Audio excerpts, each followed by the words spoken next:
성도들의 신앙 상담을 받다 보면 많은 분들이 이런 질문을 할 때가 있습니다.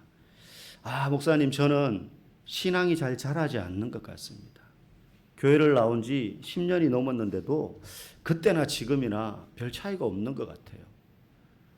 조금만 문제가 생기면 걱정, 근심하고 염려하지 말라고 분명히 그랬는데 머리로는 알겠는데 그게 잘 안 됩니다. 저는 믿음이 안 자라는 것 같아요.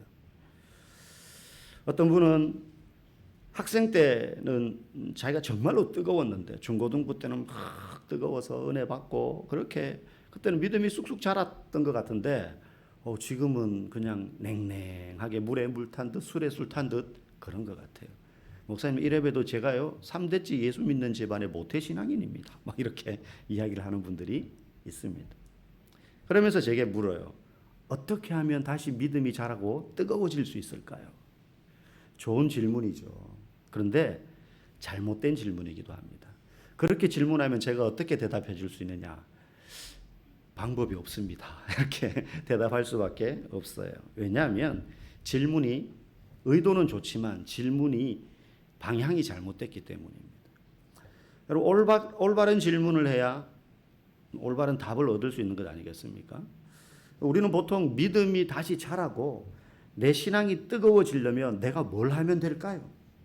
내가 어떻게 하면 될까요?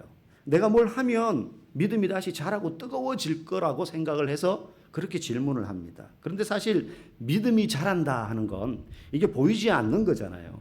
무슨 옥수수도 아니고, 그죠? 사람도 아니고, 뭘 쏟아부으면 쏟아부은 만큼, 먹이면 먹인 만큼 자라는 그런 물질이 아니잖아요. 보이지 않는 건데, 믿음이 자라는 건요, 내가 무엇을 해야지 되는 게 아니라 하나님이 하시는 영역이라는 것입니다. 고린도전서 3장 6절에 보면 바울 사도가 이렇게 말합니다. 나는 심었고 아볼로는 물을 주었으되 오직 하나님께서 자라게 하셨나니. 사람이건 교회건 그 사람의 믿음이건 성장케 하는 건, 자라게 하는 건 하나님의 영역입니다. 열심히 뭔가 할 수는 있습니다. 그런데 그것 때문에 내가 이만큼 열심히 신앙생활을 했으니 이만큼 더 자라겠지, 그게 보장되는 건 아니라는 거예요. 내가 한 만큼 자라는 게 믿음은 아니더라 하는 겁니다. 믿음 성장은 하나님의 영역의 일이다. 그러면 목사님, 그러면 우리가 기도 열심히 하라, 예배 빠지지 마라, 성경 열심히 읽어라, 봉사하고 이런 모든 헌금하고 전도하고 이런 모든 신앙의 행위들, 이것들은 믿음 성장과 아무 관련이 없나요? 아니죠. 관련이 있죠. 이것들이 믿음을 성장케 하는데 도움을 주기는 합니다. 그런데 이것만 한다고 해서 믿음이 결코 자라는 건 아니라는 거예요. 열심히 했는데 믿음 안 자라는 사람이 있어요. 아까 말했듯이 학생 때 내가 정말로 모태신앙으로서 은혜 받고 막 교육부서 쫓아다니면서 보조교사부터 시작해가지고 성가대도 봉사하고 막 했어요. 근데 믿음이 물에 물 탄 듯 술에 술 탄 듯 하는 경우들이 있다는 게 사실이거든요. 우리가 뭔가를 열심히 해서만 믿음이 자라는 건 아니라는 거예요. 여러분, 우리가 신앙의 삶을 열심히 사는 이유는 믿음이 자라기를 원해서 열심히 신앙생활을 하는 게 아니라 예수 그리스도를 믿음으로 구원받은 것에 감사해서 하는 겁니다. 내 믿음이 자라는 도구나 수단이 아니라는 거예요. 나의 열심은. 내가 예수 믿은 것 때문에 너무 기쁘고 감사해서 열심히 신앙생활하는 거예요.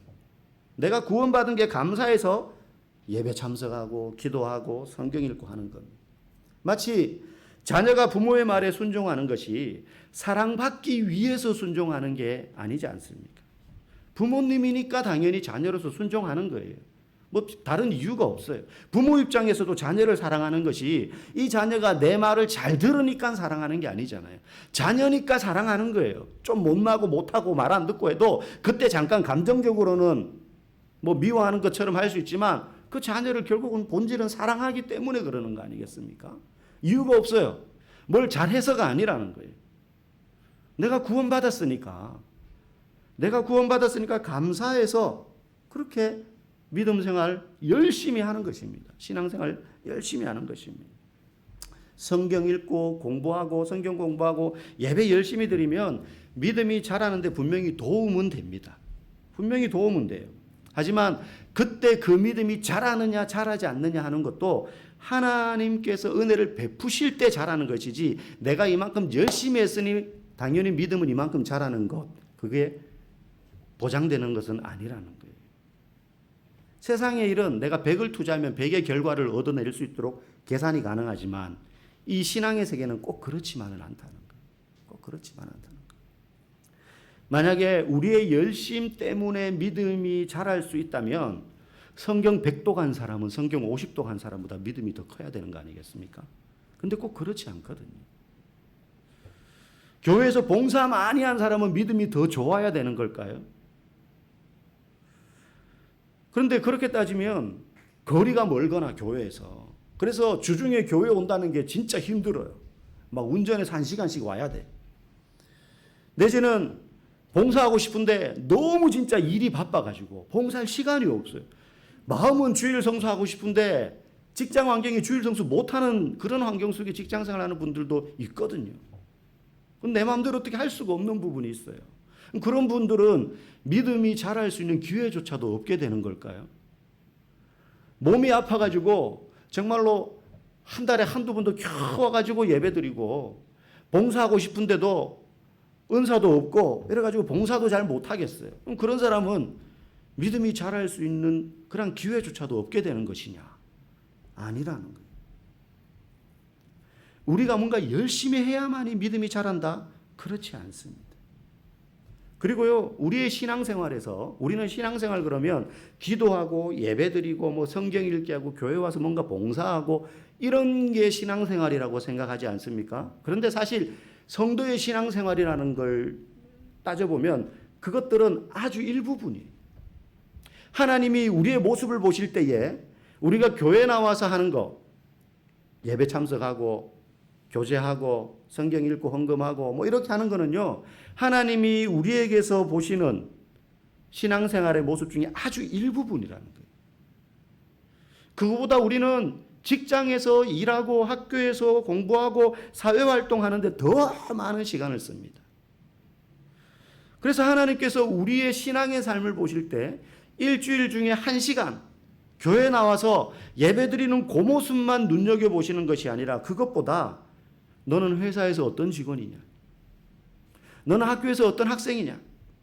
너는 가정에서 자녀에게 어떤 부모냐? 너는 부모님에게 어떤 자녀이냐? 마을에서 어떤 이웃이냐? 그런 삶의 자리에서 너는 그리스도인다운 생활을 하고 있는가? 이걸 하나님은 더 눈여겨보시는 우리의 신앙생활의 모습이에요. 우리가 교회에서 예배 잘 드리고 하는 거 중요하지만 그 예배 잘 드린 모습이 그런 사회생활에서 그대로 선한 영향력으로 드러날 때 말이, 행동이, 마음의 태도, 삶의 중심, 진실성, 이것들이 사회생활 속에서 어떻게 드러나면서 너의 자리를 지키고 있느냐. 직원으로서, 사장으로서, 학생으로서, 이웃 사람으로서, 마을 주민으로서, 부모로서, 자녀로서 그 직업의 전선에서 네가 어떻게 그런 삶을 살고 있느냐. 이걸 하나님은 더 눈여겨보신다는 거예요. 그러므로 내 믿음이 자라지 않는 것이 단지 성경을 많이 안 읽어서 기도를 열심히 안 해서 그런 신앙적인 행위나 노력이 부족해서만은 아니다는 거예요. 이미 하나님은 저와 여러분에게 믿음을 선물로 주셔서 예수 그리스도를 믿게 하심으로 구원해 주셨어요. 그래서 그것 자체가 벌써 나에게는 믿음이 어느 정도 있다는 증거예요. 우리에게 믿음이 다 있어요. 그리고 그 믿음으로도 우리가 신앙생활을 잘하기에는 충분해요. 그렇다면 그럼에도 불구하고 우리가 믿음이 적다고 느끼고 믿음이 나는 자라지 않는 것 같아 라고 생각하는 이유가 뭐냐? 그것은 엄밀히 말하면 믿음이 없는 게 아니고 내 안에 구원의 감격과 기쁨이 사그러들어 있는 상태이기 때문에 그런 생각을 한다는 거예요. 구원의 감격과 내가 구원받았음에 대한 감격과 기쁨이 사그러들어 있는 거예요. 내 믿음이 예전만 못하다 또는 나는 믿음이 약해 라고 말하는 건 내게 지금 이미 구원받았음에도 불구하고 그 구원의 감격과 이미 주신 믿음에 감사하지 못하고 있다는 반증이에요. 여러분 연애도 오래 하다 보면 감정이 식어지지 않습니까?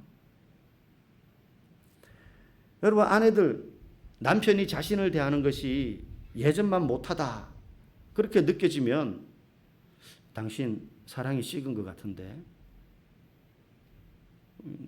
사실 그런 말씀 함부로 하시면 안 돼요. 그런 얘기하면 남편들은 가슴이 철렁 내려앉으면서 5만 가지 생각을 다 합니다. 내가 뭐 잘못했나부터 시작해가지고. 근데 사실 사랑이 식은 게 아니죠. 사랑의 감정이 식은 겁니다. 여전히 사랑해요. 근데 감정이 식다 보니 표현력이 떨어지고 부족해지고 또 표현할 수 있는 힘과 여력도 약해지지 않습니까? 감정이 식어진 거지 사랑이 식은 게 아닙니다. 여러분, 어떻게 처음 연애할 때랑 1, 20년 살면서 매일 보는 그 얼굴에 대한 감정이 똑같을 수 있겠습니까? 여러분, 안 그래요? 저만 그런가요? 아마 물론 안 그러신 분도 있겠죠. 매일 보는 아내가, 그 남편이 늘 사랑스럽고 날마다 새로워 더 보고 싶고 그런 분도 우리 중에 분명히 있을 것이라고 굳게 믿습니다. 아멘이 안 나올 줄 알았는데 한 분이 아멘을 합니다. 네. 그런 분 있겠죠. 네. 그런데 대다수는 그렇지 않을 겁니다. 대다수는 그렇지 않을 거예요. 여러분, 그렇다고 해서 사랑이 식은 게 아니잖아요. 감정이 무뎌졌을 뿐입니다. 여러분, 믿음이 자라지 않거나 어디 간 게 아닙니다. 여러분, 다윗이 이와 비슷한 경험을 해서 고백을 해요. 시편 51편에 이렇게 말하잖아요. 아까 우리가 찬양도 불렀는데, 하나님이여 내 속에 정한 마음을 창조하시고 내 안에 정직한 영을 새롭게 하소서. 나를 주 앞에서 쫓아내지 마시며 주의 성령을 내게서 거두지 마소서. 끝에 이렇게 말합니다. 주의 구원의 즐거움을 내게 회복시켜 주시고 자원하는 심령을 주사 나를 붙드소서. 다윗도 고백해요. 다윗의 믿음이 사라진 게 아니에요. 다만 죄 때문에, 그 성적인 범죄를 저지른 것 때문에 구원의 감격이 식어진 거예요. 내가 구원받은 건 아는데 그 구원에 대한 감격과 감사의 마음이 온데간데 없어져 버린 거예요. 그렇기 때문에 목사님, 요즘 저는 믿음이 약해진 것 같아요. 옛날보다 믿음이 떨어진 것 같아요. 어떻게 하면 다시 믿음이 자랄 수 있을까요? 뜨거워질 수 있을까요? 이것에 대한 올바른 질문은 잊어버렸던 구원의 감격과 기쁨을 어떻게 하면 회복할 수 있을까요? 어떻게 하면 그 구원의 감격과 기쁨이 회복될 수 있을까요? 오늘 본문의 표현을 빌리자면 어떻게 하면 우리의 속사람을 강건케 할 수 있을까요? 이게 제대로 된 질문입니다. 여기 계신 여러분들 가운데 혹시 내가 가지고 있었던 내 믿음이 예전만 못해 라고 생각하고 있었던 분들이 혹시 있다면 바로 이게 문제였다는 거예요. 내 안에 구원의 감격이 사라져서 그렇구나. 예수님이 그 십자가의 피로 나를 구원해 주셨는데 머리로는 당연히 알고 있는데 이것을 감사해하고 감격해하는 그 마음이 내 안에서 식어져 버렸구나. 그래서 내 속사람이 연약해졌구나. 오늘 본문 16절 말씀 우리 다시 한번 읽어보겠습니다. 시작. 그의 영광의 풍성함을 따라 그의 성령으로 말미암아 너희 속사람을 능력으로 강건하게 하시오며. 아멘. 여기 보니까 속사람이라는 말이 나와요. 속사람. 속사람은 우리 내면에 있는 우리의 자아를 말하죠. 겉으로 드러나는 우리의 이 외모가 아닌 하나님과 연결되어 있는 우리의 내적인 자아, 우리의 진짜 본성, 이걸 말하는 겁니다. 하나님 앞에서 감출 수 없는 진실된 모습. 사람들 앞에서는 감출 수 있습니다. 미워하는데 사랑해 말할 수 있어요. 안기 싫은데 서로 옆에 사람 안아줍시다 하면 안을 수 있어요. 속으로는 안 안고 싶은데. 근데 그걸 하나님 앞에서는 감추지 못하죠. 그게 속사람이에요. 여러분, 속사람과 겉사람 뭐가 중요하겠습니까? 속사람이 더 중요하죠. 여러분, 겉모습은 원빈 정우성인데 암 환자예요. 여러분, 사랑할 수 있어요? 좋아할 수 있어요? 겉모습이 2주일 오잼이라도 건강한 사람이 낫죠. 20일, 40일 교회에서 막 금식 기도하는 사람인데 회사에서는 회식 자리에서 술고래예요. 그 내면 속 사람이 하나님 앞에서 진실될 수가 없죠. 근데 하나님은 우리에게 대하여 겉사람도 중요하지만 속 사람을 더 살펴보십니다. 이 속사람이라는 말은 신약 성경에서 총 3번밖에 나오지 않습니다. 근데 그 3번 다 바울 사도가 쓴 말이에요. 그 중에서 고린도후서 4장 16절에 보면 우리가 잘 아는 이런 말씀이 나옵니다. 그러므로 우리가 낙심하지 아니하노니 우리의 겉사람은 낡아지나 우리의 속사람은 날로 새로워지는도다.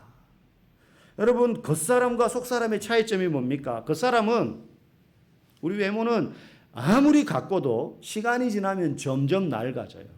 시간이 지나면 점점 낡아집니다. 여러분, 자녀들 중에 10대 이제 막 중반 넘어가는 자녀들, 요즘은 초등학교 한 2, 3학년만 돼도 여자애들이 막 화장한다 그래요. 막 이렇게. 올리브영 가서 막 이름 모르겠어요. 뭘 사가지고 막 발라요. 연예인처럼 막. 저희 집에도 그런 애들이 있어요. 발라요. 근데 아무리 찍어 바르고 뭐 콧구멍에 넣어가지고 세우고 이마에 넣어서 팽팽하게 만들고 그렇게 해도 시간이 지나면, 시간이 흐르면 흐를수록 낡아지는 거예요. 점점 무너져요. 흘러내려요. 쭈글쭈글해지고요. 건조해집니다. 아무리 뭘 이렇게 축축 뿌려도 건조해집니다. 70 넘어가면 김태희나 자기 아내나 똑같고 장동건이나 내 남편이나 똑같아요. 똑같아요. 쭈글쭈글해지는 겁니다. 머리 허해지고 다 빠지고 막 이렇게 되는 거죠. 제 애들이, 제가 머리숱이 굉장히 많았거든요. 거기다가 곱슬이었어요.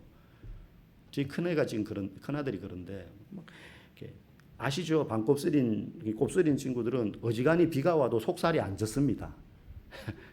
이슬 며칠 뒤에 이렇게 다 흘러내 털면은 그냥 이렇게 다.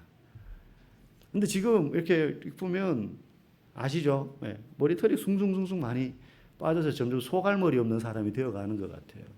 하나 기대하는 건 저희 집안에 대머리는 없기 때문에 그 유전자의 힘은 믿고 있지만 그래도 머리숱이 나이가 들면 점점 이게 뻣뻣한 게 점점 연해지고, 예, 다 시간이 지나면 겉사람은 낡아지는 거예요. 낡아지고 무너지는 거예요. 그런데 속사람은 어떻습니까? 고린도후서 4장 16절에 시간이 흐르면 흐를수록 더 새로워지고 더 아름다워지고 나중에 겉사람이 다 허물어져서 하나님 나라에 들어갈 때쯤 되면 가장 고상해지는 거예요. 제 아이들이 아빠 죽는 사람 봤어요 그러는 거예요. 봤지. 뭐 저는 저희 할아버지도 제 손을 붙잡고 방에서 주무시던 그 자리에서 호흡이 다 떨어지셨고, 성도들 가운데 급히 이제 이제 곧 가실 것 같다. 그래서 와서 임종 예배 드려달라 해서 예배 드리고 얼마 안 있다가 이렇게 보는 앞에서 가시는 분들도 몇 분 봤어요. 아마 보신 분들도 계실 거예요. 사람이 어떻게 갑니까? 마지막에 하나님 앞에 갈 때. 물론 막 병에 걸려서 암에 걸려서 고통스러운 과정은 거치지만 마지막에 죽을 때는 대부분 이렇게 죽어요. 이미 눈은 감겼어요. 눈꺼풀 뜰 힘도 없는 거예요. 그래서 눈을 감은 채로